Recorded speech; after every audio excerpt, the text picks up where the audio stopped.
Hello students, आज की इस वीडियो लेक्चर में हम लोग डिस्कस करेंगे मैनेजमेंट और इसके फंक्शंस के बारे में। तो इस वीडियो लेक्चर को 4 पोर्शन में जो है वो डिवाइड किया गया है। पहला जो स्लाइड आपकी रहेगी that will be regarding management and planning, second one organizing and then departmentalization and delegation of authority. तो सबसे पहले हमें एक चीज़ समझनी पड़ेगी कि मैनेजमेंट यानी प्रबंधन होता क्या है। तो मैनेजमेंट या प्रबंधन किसी कार्य को करवाने की प्रक्रिया है, यानी कि management is the art of getting things done through others.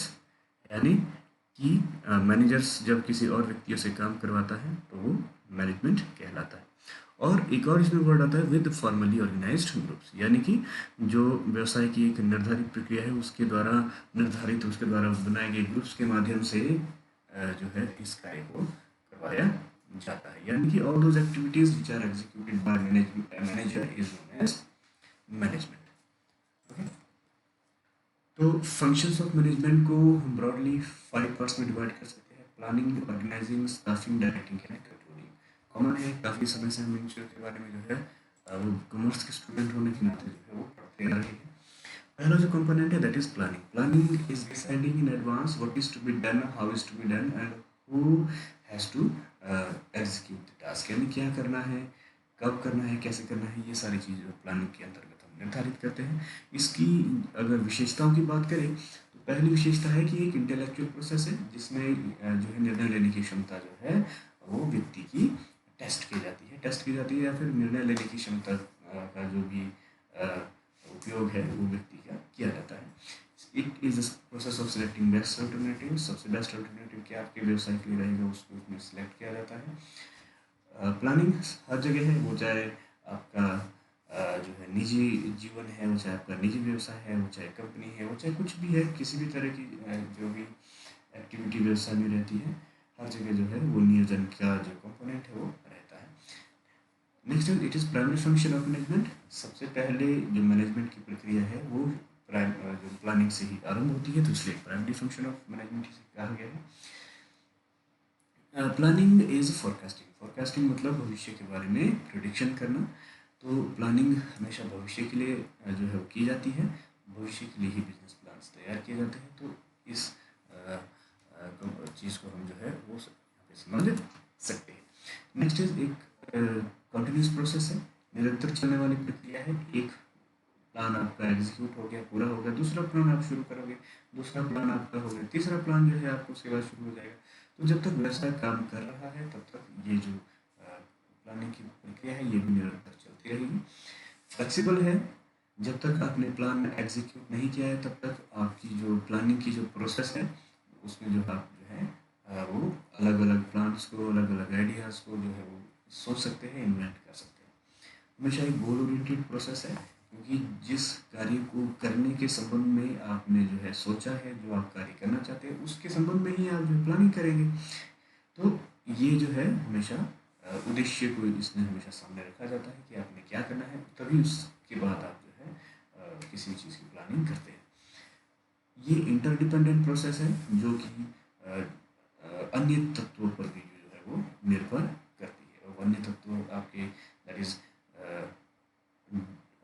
I should say your directing is there, staffing is there, controlling is there. All these components are interrelated and they ultimately affects planning.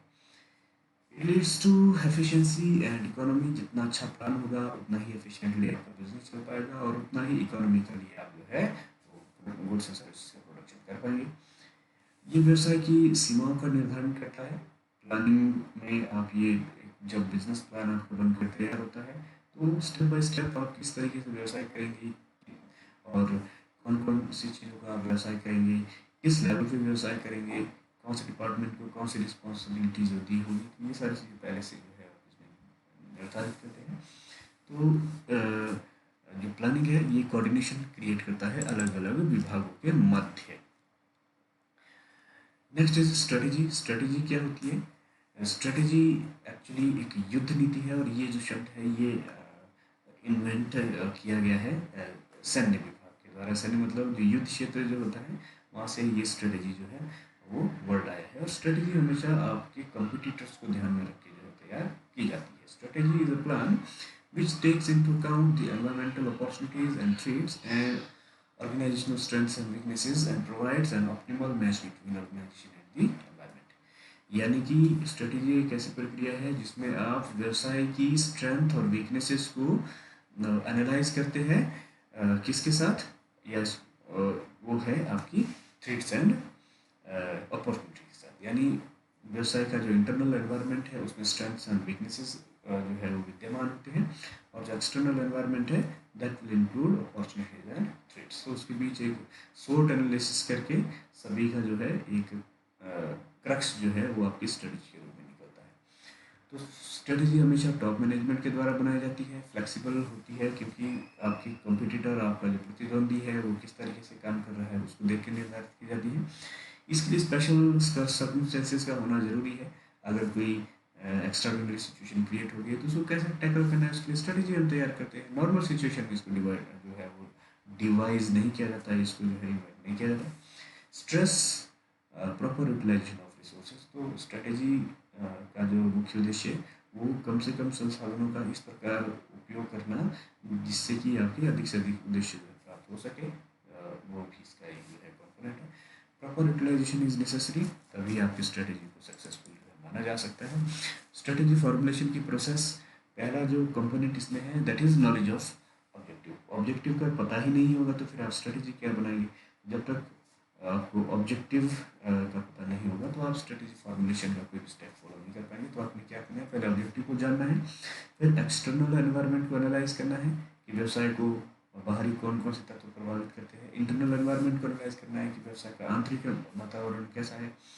फिर अलग अलग alternatives जो strategies के develop करने की कौन कौन सी strategies, किस तरह की स्ट्रेटजीज और कौन कौन से अल्टरनेटिव किस सिचुएशन में आप जो है इम्प्लीमेंट कर सकते हैं और कौन कौन से अल्टरनेटिव आपके सामने अवेलेबल है।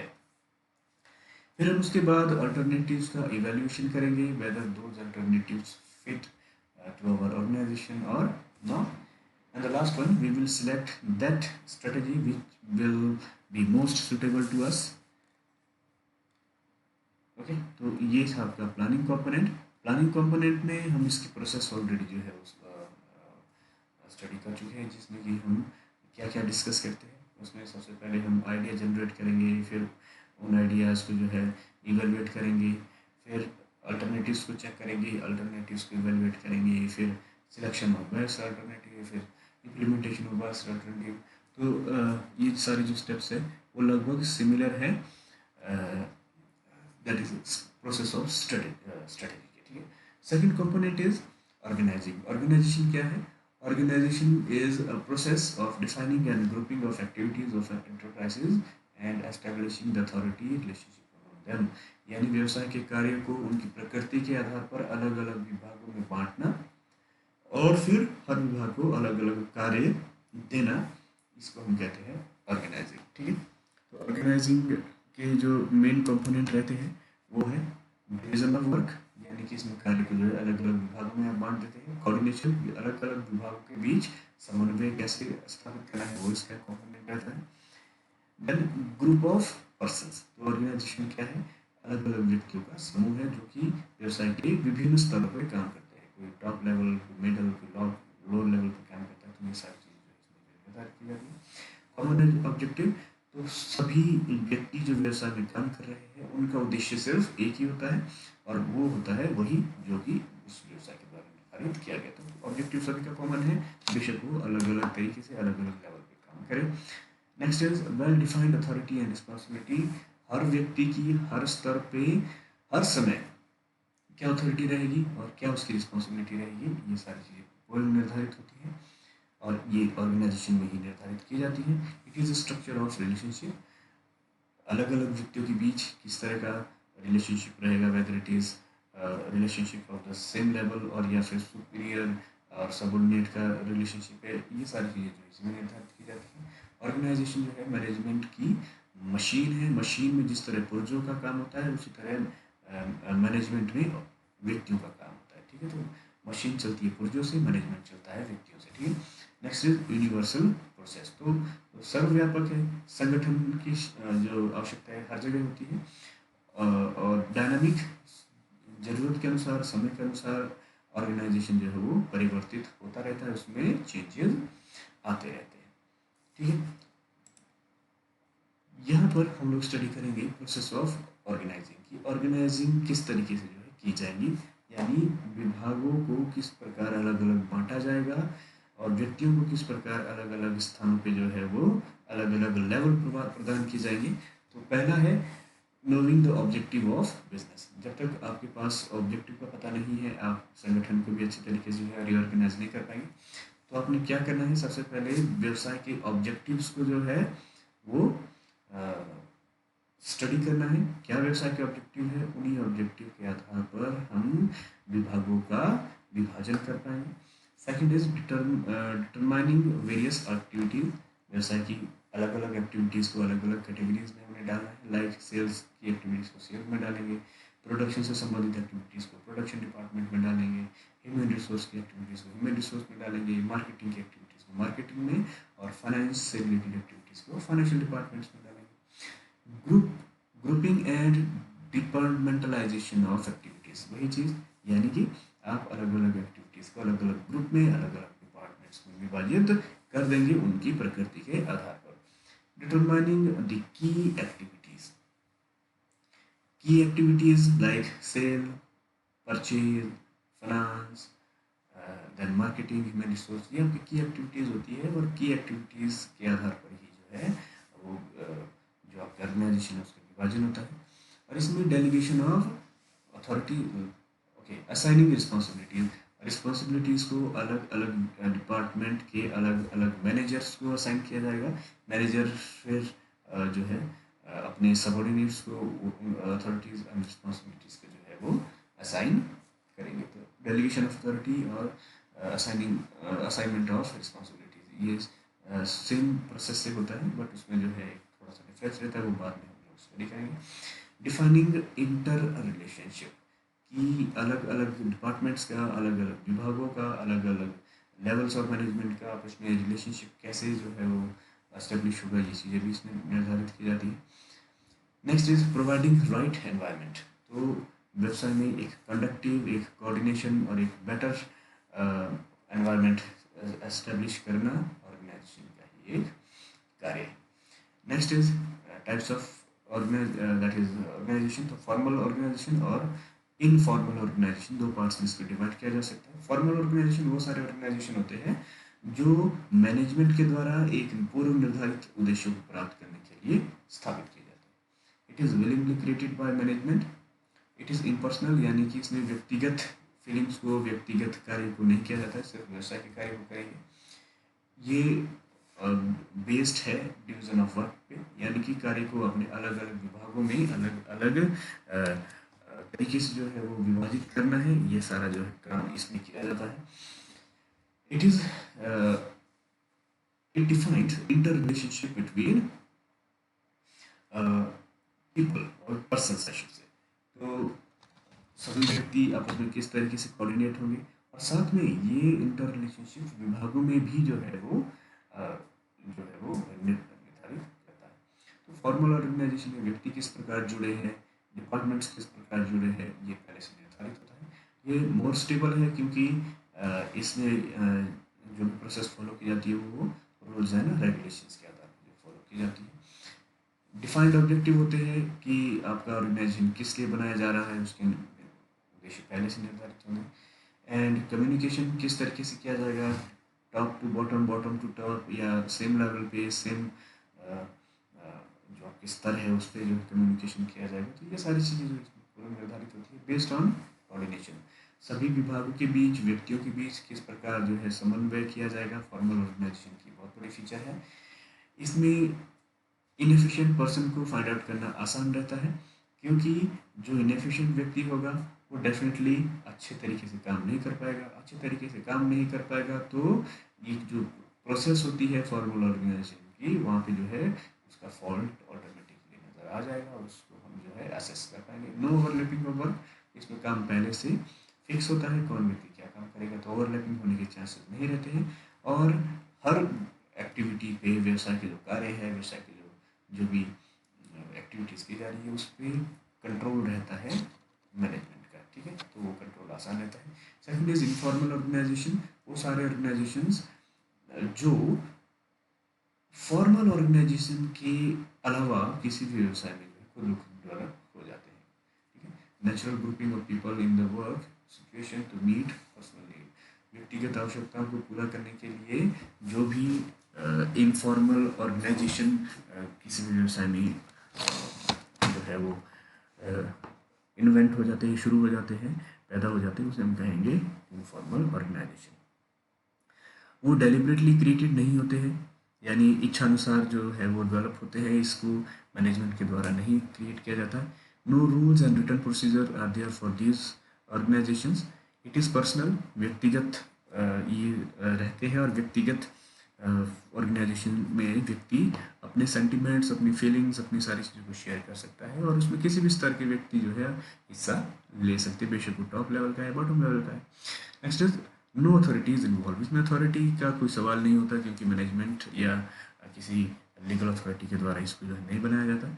नो डिफाइंड इंटर रिलेशनशिप, इसमें कोई भी व्यक्ति किसी भी तरीके से आपस में जुड़े हो सकते हैं, वो जो है किसी प्री डिफाइंड इंटर रिलेशनशिप के अंतर्गत जो है एक प्रॉपर चैनल से नहीं जुड़े होते हैं। लैक ऑफ स्टेबिलिटी, ये कभी भी पैदा हो सकता है, कभी भी जो है वो ख़त्म हो सकता है, क्योंकि इसका कोई भी प्रिंसिपल, कोई रूल्स रेगुलेशन नहीं होता है, ज़रूरत के अनुसार ही पैदा होती है और समाप्त होते हैं। डिक्रीज प्रेशर ओवर एम्प्लॉयज़, ये गॉसिप या फिर आपस में एक फ्रेंडली जोन जिसे हम कह सकते हैं, वो इनफॉर्मल ऑर्गेनाइजेशन का जो है वो उदाहरण है। और इस तरह का फ्रेंडली जोन, इस तरह का जो गॉसिप ग्रुप कहीं भी पैदा हो सकता है, जिससे कि एम्प्लॉयज़ का थोड़ा सा प्रेशर रिलीज हो जाए और वो फ्रेंडली मैनर में एक दूसरे के साथ इंटरेक्ट कर पाए। फास्ट कम्युनिकेशन, अब गॉसिप में या जब आपस में मजाक होता है तो उसमें क्या होता है कि जो भी इंफॉर्मेशन आप लोग एक दूसरे के साथ शेयर करते हैं वो काफ़ी आई कैचिंग होती है, वो काफ़ी अट्रैक्टिव होती है, तो उसको जो है कोई सूचना है या कोई भी जो चीज़ है, बात है, वो आसानी से एक दूसरे से इसके साथ इसमें शेयर हो सकती है। मेक फॉर्मल ऑर्गेनाइजेशन स्ट्रॉन्ग, जितना अच्छा बॉन्ड इनफॉर्मल ऑर्गेनाइजेशन का में एक दूसरे व्यक्ति के साथ रहेगा, किसी भी व्यक्ति का, उतना ही अच्छा जो है उन व्यक्तियों का फॉर्मल ऑर्गेनाइजेशन में भी कोऑर्डिनेशन रहेगा। क्विक सॉल्यूशन टू प्रॉब्लम, तो इनफॉर्मल ऑर्गेनाइजेशन में क्योंकि कोई सुपीरियर नहीं है, कोई आपका जो है सबऑर्डिनेट नहीं है, सभी एक ही तरह के व्यक्ति है और एक ही तरह के जो है रिलेशन के साथ एक दूसरे के साथ जुड़े हैं, तो उसमें जो है जो भी किसी के साथ कोई समस्या जो है किसी को फेस हो रही है, तो वो आपस में डिस्कस करके उसको सॉर्ट आउट कर सकते हैं। इसमें किसी भी प्रकार की लीगल प्रोसेस को फॉलो करना जो है आवश्यक नहीं है। अगला जो कंपोनेंट है ऑर्गेनाइजिंग का, दैट इज़ डिपार्टमेंटेशन, इसको हम डिपार्टमेंटलाइजेशन भी बोल सकते हैं, जिसमें कि हम कार्य को अलग अलग विभागों में विभाजित कर देते हैं। तो डिवीज़न ऑफ वर्क, जिसे हम कह सकते हैं डिपार्टमेंटाइजेशन, division of work of a large organization into small parts so that there is administrative convenience in handling the work connected with the accomplishment of the objective of the organization। यानी कि व्यवसाय के कार्य को अलग अलग विभागों में, अलग अलग डिपार्टमेंट से इस प्रकार से विभाजित करना कि आपका जो उद्देश्य है व्यवसाय का वो पूरा हो सके, उसे हम कहते हैं डिपार्टमेंटेशन। तो डिपार्टमेंटेशन की कुछ एक जो इसकी फंक्शंस है, इसकी फीचर्स है, वो इस प्रकार है। It is based on development of managerial skills. तो जब हम मान लीजिए sale, purchase, that is your finance etcetera, तो ये सारे क्या है डिपार्टमेंट्स है। अलग अलग डिपार्टमेंट में हम एक तरह की एक्टिविटीज़ को कैटेगराइज कर देते हैं और उसको असेंबल करते हैं। तो जो व्यक्ति सेल को डील कर रहा है वो अपने आप में सेल की एक्टिविटीज़ में स्किल्ड हो जाएगा, जो परचेज को डील कर रहा है वो परचेज की एक्टिविटीज़ में जो है स्किल्ड हो जाएगा, जो फाइनेंस को डील कर रहा है वो फाइनेंस की एक्टिविटीज़ में जो है वो स्किल्ड हो जाएगा। तो डिपार्टमेंटेशन की प्रक्रिया से जो मैनेजरियल स्किल्स है व्यक्तियों के वो डेवलप हो जाते हैं। Fixation of responsibilities, her department के लिए जो आपकी रिस्पॉन्सिबिलिटीज़ है वो फिक्स्ड होती है। सेल के लिए उससे रिगार्डिंग एक्टिविटीज़, उससे रिगार्डिंग रिस्पॉन्सिबिलिटीज़, परचेज की रिस्पॉन्सिबिलिटीज़, फाइनेंस की रिस्पॉन्सिबिलिटीज़, और अलग अलग डिपार्टमेंट की जो रिस्पॉन्सिबिलिटीज़ है वो पहले से इसमें फिक्स कर दी जाती हैं। एस्टेब्लिश मैनेजेबल यूनिट, क्योंकि बिजनेस काफ़ी बड़े स्तर पे जो है वो कार्य करता है। इवन अगर छोटे स्तर पे भी काम करता है तो भी बहुत सारी बिजनेस एक्टिविटीज़ ऐसी होती है जो एक व्यक्ति के द्वारा नहीं की जा सकती। इसलिए हम व्यवसाय के कार्य को अलग अलग मैनेजेबल यूनिट्स में डिवाइड कर देते हैं। और डिवीज़न का जो उद्देश्य होता है वो होता है कि जो भी एक्टिविटी हम करेंगे उसको इफेक्टिव तरीके से जो है वो मिनिमम कॉस्ट और मैक्सिमम बेनिफिट के आधार पर किया जा सके। Performance appraisal possible. तो डिपार्टमेंटेशन में हम हर डिपार्टमेंट की परफॉर्मेंस को अप्रेज कर सकते हैं, मेजर कर सकते हैं। Budgeting become possible. किसी भी डिपार्टमेंट में कितने बजट की आवश्यकता है और कितना उसका जो है वो प्रीवियस ईयर का एक्सपेंडिचर है, कितनी उसकी फ्यूचर रिक्वायरमेंट है, वो सारी चीज़ें हम इंडिविजुअली हर डिपार्टमेंट के लिए फिक्स कर सकते हैं। Control on expenditure become possible. हर डिपार्टमेंट की एक्सपेंडिचर को जो है हम यहाँ पर जो है फाइंड आउट कर सकते हैं, और किस डिपार्टमेंट का कितना एक्सपेंडिचर है और किस डिपार्टमेंट में जो है वो एक्सपेंडिचर ज़रूरत से ज़्यादा हो रहा है, ये चीज़ हम पहले से जो है इसमें जो है डिपार्टमेंटेशन के माध्यम से वो फाइंड आउट कर सकते हैं। और जब ये चीज़ें फाइंड आउट हो जाती है तो उसको हम कंट्रोल जो है वो कर सकते हैं। Benefits of specialization. हर डिपार्टमेंट में अलग अलग एक्टिविटीज़ को जो है वो कैटेगराइज किया जाता है, और हर व्यक्ति जो उस चीज़ में डील कर रहा है, उस डिपार्टमेंट में डील कर रहा है, वो व्यक्ति उन पर्टिकुलर एक्टिविटीज़ में, पर्टिकुलर टास्क में स्पेशलाइज हो जाता है। तो इससे जो है वो एफिशिएंट हो जाता है। ठीक। Methods of departmentation exam point of view से काफ़ी मेन है। 3 पार्ट्स में हम इसके मेथड्स को डिवाइड करते हैं। On the basis of function, on the basis of matrix, on the basis of network. On the basis of functions, तो कार्यों के आधार पर जब हम डिपार्टमेंट्स को जो है वो फॉर्म करते हैं, निर्मित करते हैं, तो उसे हम कहते हैं ऑर्गेनाइजेशन बेस्ड ऑन फंक्शन या फिर डिपार्टमेंटेशन बेस्ड ऑन फंक्शन। बात एक ही है। तो यहाँ पर आप देखिए प्रोडक्शन के फंक्शन को हम डिपार्टमेंट ऑफ प्रोडक्शन को असाइन कर रहे हैं। परचेज से रिगार्डिंग एक्टिविटीज़ को हम परचेज डिपार्टमेंट को असाइन कर रहे हैं। फाइनेंस से रिलेटेड एक्टिविटीज़ को डिपार्टमेंट ऑफ फाइनेंस, और मार्केटिंग को मार्केटिंग डिपार्टमेंट को हम असाइन कर रहे हैं। तो कार्यों के आधार पर जो है हम यहाँ पे विभाजन कर दिया हमने यहाँ पे ऑर्गेनाइजेशन का। तो इसकी फीचर्स यानी features of departmentation based on functions. First is based on specialisation. जो व्यक्ति जिस डिपार्टमेंट में या जिस फील्ड में स्पेशलाइज है उसको उस डिपार्टमेंट में डाल दिया जाता है। It establish coordination on departmental level, कि अलग अलग department whether it is production, purchase, finance, marketing, human resource, IT etcetera, आपस में किस प्रकार जो है वो समन्वय स्थापित करेंगे, ये चीज़ यहाँ पे जो है वो फिक्स की जाती है। Ensure effective utilization of resources. तो हर डिपार्टमेंट रिसोर्सेज को एफिशिएंटली यूटिलाइज करे, वेस्टेज कम से कम हो, ये भी जो है इस ये जो ऑर्गेनाइजेशन है फंक्शन के आधार पर उसका जो एक फीचर रहती है। Effective control possible. हर डिपार्टमेंट अपनी एक्टिविटीज़ को कंट्रोल करता है, तो यहाँ पे ओवरऑल चाहे वो कॉस्ट है चाहे वो वेस्टेज है, सब पे कंट्रोल पॉसिबल है। सिंपल एंड इकोनॉमिकल, कोई बहुत ज़्यादा कॉम्प्लेक्स स्ट्रक्चर यहाँ पे नहीं है, सिंपल है। फ्लेक्सिबल है, हर लेवल पे चेंजेस पॉसिबल है। डिपार्टमेंट ऑफ परचेज अपने लेवल पे जो है अपने प्लान्स जो है निर्धारित कर सकता है, उनमें चेंजेस कर सकता है। फाइनेंस अपने लेवल पे कर सकता है, प्रोडक्शन अपने लेवल पे, मार्केटिंग अपने लेवल पे जो है ये सारी चेंजेस एग्जीक्यूट कर सकते हैं, तो फ्लेक्सिबल है। Principle of unity of command is followed, यानी कि एक व्यक्ति को एक ही अधिकारी से जो है आदेश मिलना, इसे हम कहते हैं principle of unity of command. तो डिपार्टमेंट ऑफ प्रोडक्शन में प्रोडक्शन के मैनेजर से ही हमें जो है आदेश मिलेंगे। परचेज में परचेज मैनेजर से जो है उस पर्टिकुलर डिपार्टमेंट के एम्प्लॉयज़ को आदेश मिलेंगे। तो इस तरह की एक ही जो यूनिटी ऑफ कमांड जो है वो यहाँ पे फॉलो की जाती है। जो दूसरा हमारा स्ट्रक्चर है दैट इज मैट्रिक्स डिपार्टमेंटेशन। अब मैट्रिक्स डिपार्टमेंटेशन क्या है? मैट्रिक डिपार्टमेंटेशन वो डिपार्टमेंटेशन होता है जिसमें हर डिपार्टमेंट आपस में जुड़ा होता है और जितने भी प्रोजेक्ट उस व्यवसाय में चले हैं हर डिपार्टमेंट से हर प्रोजेक्ट जो है वो जुड़ा रहता है, तो इसे हम कहते हैं matrix department.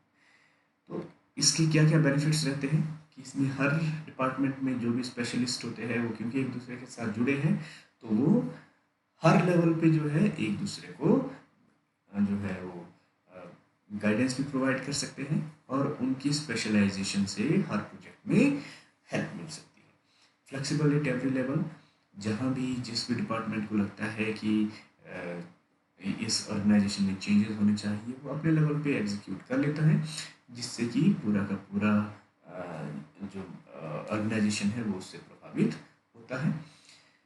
Next is more possibility of expansion. अब देखिए हर लेवल पे ये जितने भी प्रोजेक्ट है जितने भी डिपार्टमेंट्स है एक दूसरे के साथ जुड़े हैं, तो क्योंकि कोऑर्डिनेशन ऑलरेडी इसमें काफ़ी ज़्यादा है तो समन्वयता के साथ जो व्यवसाय है वो अच्छे प्रॉफिट अर्न कर सकता है और जितने ज़्यादा प्रॉफिट्स फर्म जो है वो अर्न करेंगे उतना ही ज़्यादा है उनका जो है एक्सपेंशन हो सकता है। इकोनॉमी इन कॉस्ट, यानी कि जितने भी फंक्शंस है जितने भी कार्य है वो हर लेवल पे इस मैट्रिक्स ऑर्गेनाइजेशन में वेल जो है वो एडजस्ट किए जाते हैं। तो मितव्ययता इसमें इंश्योर हो जाती है, यानी कि एक्स्ट्रा जो कॉस्ट होती है या जो यूजलेस कॉस्ट होती है जिसको हम कम कर सकते हैं उसको जो है हम यहाँ पे इस मैट्रिक्स ऑर्गेनाइजेशन में जो है वो कंट्रोल कर सकते हैं। आसान शब्दों में कहें तो क्योंकि इस ऑर्गेनाइजेशन में हर स्तर पे डिसीजंस लिए जाते हैं एग्जीक्यूट किए जाते हैं, अगला डिपार्टमेंट फिर उसको रिव्यू करेगा, तो यहाँ पर मिसयूज ऑफ रिसोर्सेज जो है वो काफ़ी कम हो जाता है। तीसरा जो हमारा नेटवर्क है या हम कह लीजिए कि डिपार्टमेंटलाइजेशन का जो टाइप है वो है डिपार्टमेंटेशन बेस्ड ऑन नेटवर्क। तो इसमें कोई प्रीफिक्स्ड या पहले से निर्धारित कोई इसका ढांचा नहीं है, इसमें व्यक्ति एक दूसरे के साथ इंटरनेट के माध्यम से जुड़ते हैं और इंटरनेट के माध्यम से ही ये संगठन निर्मित होता है। No specific network of relation is there and organization is built through internet only. तो यहाँ पे टेक्नोलॉजी का यूज़ करके इंटरनेट का यूज़ करके लोग आपस में जुड़ते हैं और संगठन का निर्माण करते हैं। ये टेम्पोरेरी होता है, एक दूसरे के साथ ट्रस्ट पर बेस्ड होता है क्योंकि लोग दूर दूर होते हैं और एक दूसरे के साथ जो है जुड़े नहीं होते हैं, तो उनके बीच जो है वो ट्रस्ट के रिलेशन से ही वो जुड़ते हैं। नो बॉर्डर, पूरी दुनिया के लोग इसमें जुड़ सकते हैं, अलग अलग देशों के एक्सपर्ट्स जो है इस नेटवर्क के साथ जुड़ सकते हैं, इस ऑर्गेनाइजेशन के साथ जुड़ सकते हैं, तो इसमें कोई सीमाएं जो है नहीं रह जाती। इट ब्रिंग एक्सीलेंस, क्योंकि दुनिया के अलग अलग स्पेशलिस्ट इसमें जो है इस नेटवर्क का हिस्सा बन सकते हैं। तो जितने ज़्यादा एक्सपर्ट उतने ही ज़्यादा इस नेटवर्क की एफिशिएंसी को जो है हम बढ़ा सकते हैं। Next is delegation of authority, fourth component जो हमारा रहेगा। डेलीगेशन ऑफ अथॉरिटी का मतलब होता है जब आप अथॉरिटी मतलब डिसीजन मेकिंग पावर को एक व्यक्ति के द्वारा दूसरे व्यक्ति के लिए जो है वो असाइन की जाती है। अब इसको हम इस डायग्राम के थ्रू काफ़ी इजीली समझ सकते हैं। एक व्यक्ति है, इसका इसको हम व्यवसाय का मालिक मान सकते हैं, इसको हम व्यवसाय का चीफ मैनेजिंग डायरेक्टर मान सकते हैं। अब इस व्यक्ति के द्वारा इन दो व्यक्तियों को जो है वो अथॉरिटी दी गई, अधिकार दी गई, और इन व्यक्तियों के द्वारा आगे दो व्यक्तियों को अधिकार दिए गए, तो इसे हम कहते हैं डेलीगेशन ऑफ अथॉरिटी। एक व्यक्ति से दूसरे व्यक्ति को निर्णय लेने की पावर जो है, authority to take decision, authority to execute a particular task, इसकी जो पावर जो है डेलीगेट करने की प्रोसेस को कहते हैं delegation of authority. So delegation is the assignment of authority to another person to carry out specific activity. It is the process of distributing and entrusting work to another person, and therefore one of the core concept of management leadership. यानी कि इसमें एक दूसरे एक व्यक्ति के द्वारा दूसरे व्यक्ति के लिए जो है वो कार्य करने की जो पावर है उसमें जो है वो दी जाती है।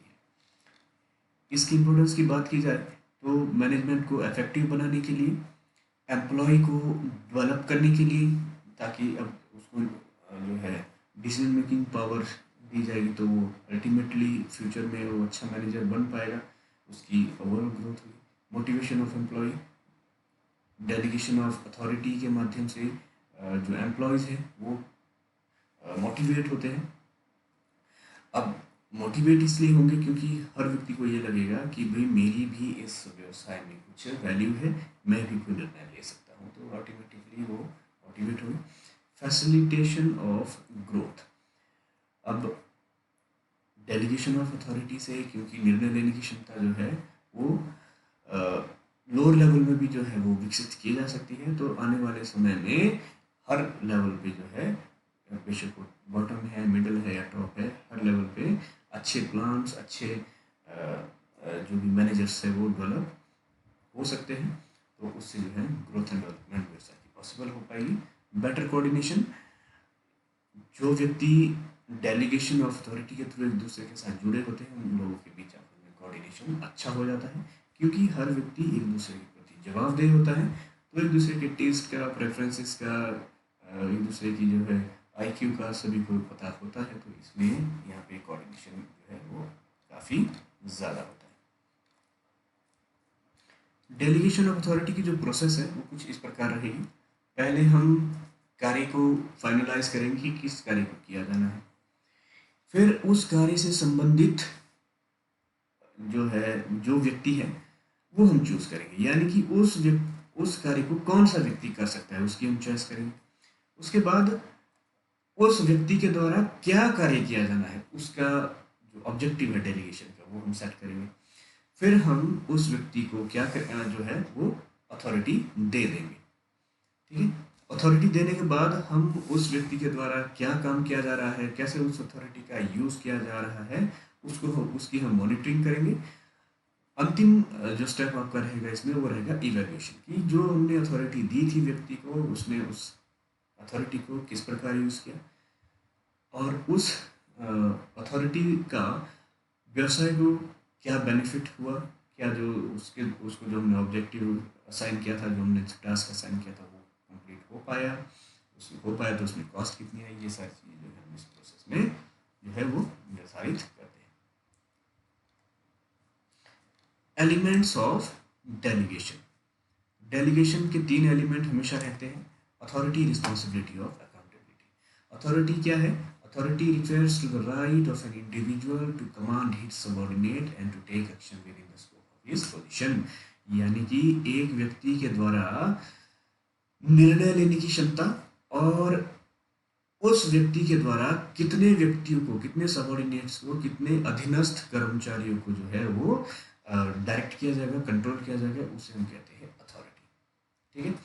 रिस्पॉन्सिबिलिटी मतलब कि जब सबॉर्डिनेट को कोई टास्क हमने जो है करने के लिए दिया है तो वो सबॉर्डिनेट अपने सुपीरियर के प्रति उस कार्य को करने के लिए रिस्पॉन्सिबल है। उसने कार्य नहीं किया तो उस जो भी उसका आउटकम है उसका वो रिस्पॉन्सिबल, उसकी जो रिस्पॉन्सिबिलिटी है उसके सुपीरियर के प्रति रहती है। तीसरा है जवाबदेही यानी कि अकाउंटेबिलिटी। अकाउंटेबिलिटी मीन्स कि जिस व्यक्ति को काम दिया गया है वो अपने सुपीरियर, अपने जो है बॉस के प्रति हमेशा जवाबदेह रहता है। तो accountability implies the being answerable for the outcome to the authority, यानी जो काम आपको दिया है उस कार्य के लिए आप अपने बॉस के प्रति जवाबदेह हमेशा रहते हैं।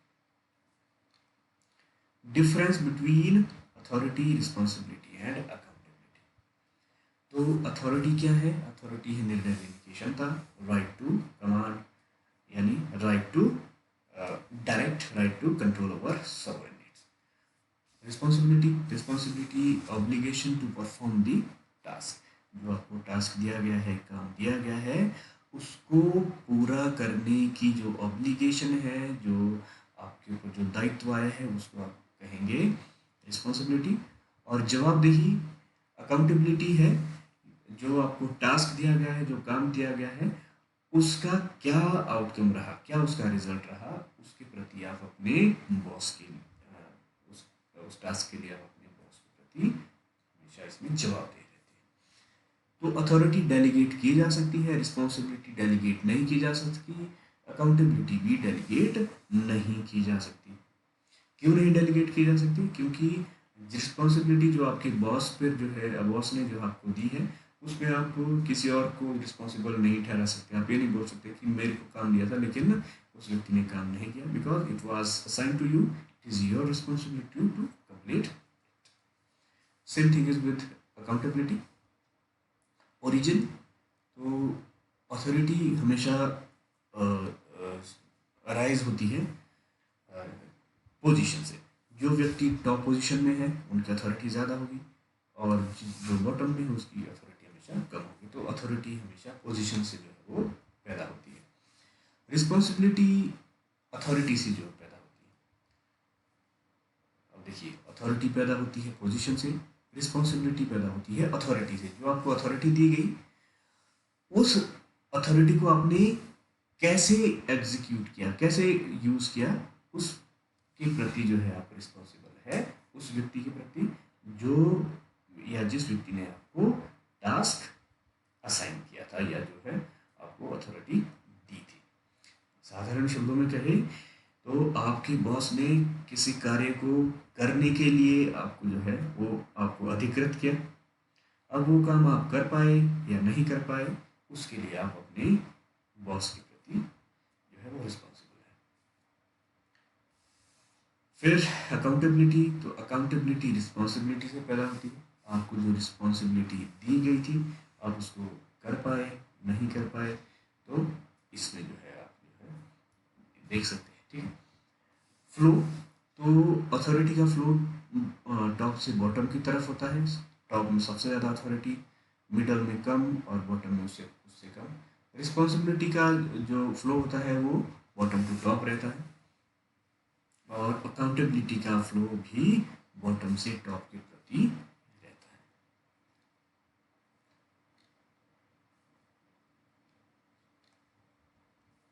Next is difference between delegation and decentralisation.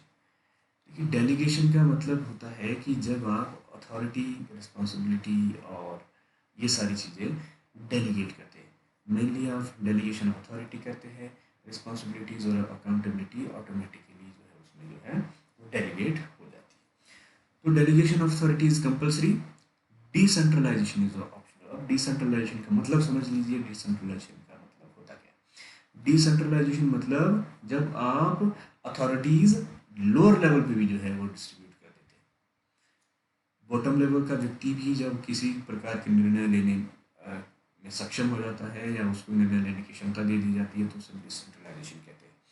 तो डेलीगेशन ऑफ अथॉरिटी कंपल्सरी है, क्योंकि किसी भी कार्य बिजनेस को चलाने के लिए जो है व्यक्तियों की आवश्यकता होती है। अकेला व्यक्ति काम जो है वो कम्प्लीटली एग्जीक्यूट नहीं कर सकता। अब क्योंकि पावर उसी के हाथ में, तो अपनी अथॉरिटी अलग अलग व्यक्तियों को दे देगा, और वो फर्दर अपने सबऑर्डिनेट्स में बांट देंगे। तो डेलीगेशन कंपल्सरी है, डिसेंट्रलाइजेशन ऑप्शनल है। किसी ऑर्गेनाइजेशन में, किसी मैनेजमेंट के द्वारा इसको एग्जीक्यूट किया जाता है, किसी के द्वारा नहीं किया जाता। फ्रीडम ऑफ एक्शन, तो डेलीगेशन ऑफ अथॉरिटी में फ्रीडम थोड़ी कम होती है। वो इसलिए क्योंकि आपको करना वही है जो आपके सुपीरियर ने आपको कहा है। ठीक है, आप उसके अलावा कोई भी काम जो है वो नहीं कर सकते। लेकिन डिसेंट्रलाइजेशन में फ्रीडम आपकी ज़्यादा रहती है, क्योंकि इसमें सबॉर्डिनेट भी डिसीजन लेने में सक्षम होता है। वो कैसे काम करना है उसमें, ये उसकी फ्रीडम है। ठीक है, तो वहाँ पर फ्रीडम कंपेरेटिवली ज़्यादा होती है। स्टेटस ऑफ डेलीगेशन में हम स्टडी करते हैं कि it is process of sharing task and authority, यानी कि डेलीगेशन में हम टास्क और अथॉरिटी दूसरे व्यक्तियों के साथ शेयर करते हैं, जबकि डिसेंट्रलाइजेशन में हम डिसीजन मेकिंग पावर जो है वो अलग अलग व्यक्तियों को असाइन करते हैं। It is the result of policy decision taken by the management, यानी कि ऐसे ऐसी पॉलिसी जिसमें हम अलग अलग व्यक्तियों को निर्णय लेने की क्षमता दे देते हैं, यानी कि आप डिसेंट्रलाइज कर देते हैं अपने मैनेजमेंट को। तो उसमें जो है आपको इसमें डिसेंट्रलाइजेशन में क्या होता है कि आपके जो सेंटर ऑफ डिसीजन मेकिंग है वो अलग अलग लेवल पे, अलग अलग स्तर पे जो है वो डिसेंट्रलाइज हो जाती है, अलग अलग स्थित हो जाती है। स्कोप, तो डेलीगेशन का स्कोप है नैरो, डिसेंट्रलाइजेशन का है वाइड, क्योंकि डेलीगेशन में आप सिर्फ वही काम करते हैं जो आपको कहा गया है, और डिसेंट्रलाइजेशन में आप निर्णय लेने के लिए स्वतंत्र है। पर्पस, डेलीगेशन का पर्पस है टॉप अथॉरिटीज़ के बर्डन को कम करना, और डिसेंट्रलाइजेशन का पर्पस है लोअर लेवल की एम्प्लॉयज़ का मैनेजमेंट में अधिक रोल बढ़ाना। तो एक बार फिर से इसको देख लेते हैं। डेलीगेशन कंपलसरी है, डिसेंट्रलाइजेशन ऑप्शनल है। यहाँ पे डेलीगेशन में फ्रीडम कम है, डिसेंट्रलाइजेशन में ज़्यादा है। डेलीगेशन ऑफ अथॉरिटी में सिर्फ वही टास्क जो है करना होता है जो आपको कहा गया है। तो इसमें क्या होता है, इसमें sharing of task and authority होती है, जबकि डिसेंट्रलाइजेशन में क्या होता है, ये एक मैनेजमेंट पॉलिसी होती है जिसमें कि निर्णय लेने की क्षमता अलग अलग व्यक्तियों में वितरित की जाती है, डिवाइड की जाती है। स्कोप में, स्कोप डिसेंट्रलाइजेशन का है वाइड, डेलीगेशन का है narrow. Purpose, to reduce burden of top management in case of delegation of authority, and to increase the role of lower level employees, that is the purpose of decentralization. तो इस lecture में हमने पढ़ा कि management क्या है, planning क्या है, स्ट्रेटजीज क्या है। उसके बाद हमने ऑर्गेनाइजेशन, इसके प्रकार, decentralization, departmentalization, delegation of authority etcetera, ये सारी चीज़ें जो है वो स्टडी है। तो एग्जाम पॉइंट ऑफ व्यू से काफ़ी मेन है, सारे कंपोनेंट आपको अच्छे से पढ़ लेने हैं।